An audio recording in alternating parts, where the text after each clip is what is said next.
و یوه ښځه وه لیلا اخیلیه نومېده. لیلا اخیلیه دا ډېره حسینه وه، شاعره وه. دې سره چا واده وکړ، مېړه یې مړ سو، بیا یې بل چا وړاندیز ورته د نکاح وکړ. نو دې خو واده نه کوو، بیا مجبوره سوله چې واده ورسره وکړي. نو چې واده یې ورسره وکړ، یو ورځ قافله را روانه ده. نو چې قافله را روانه ده، نو دا نوي مېړه د مخکیني مېړه قبر ته راورسېده.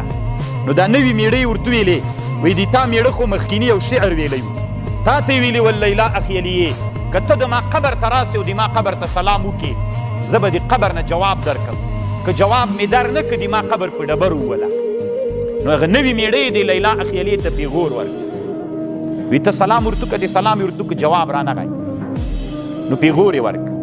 نو لیلا اخیلیه قبر ته نږدې راغلله، بیا یې ورته هغه شعر د خپل مېړه را په یاد کړ، قبر ته یې شعر ویلی، جواب رانغی.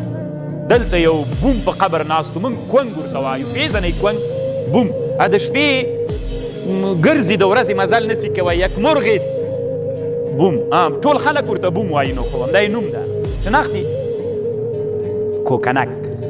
صحیح ده، دا د نوم مناسبت هم شته ورسره. نو ای کې دا چې بوم راووته له قبر نه راجګ سو، دا اوښ وډار سو. اوښ چې داسې خیس که لیلا اخیلیه یې وغورځوله، دا څټې مات سو. لیلا اخیلیه جای په جای مړه سوله. قافله راکښته سوله او دا لیلا اخیلیه یې دلته دفن کړه.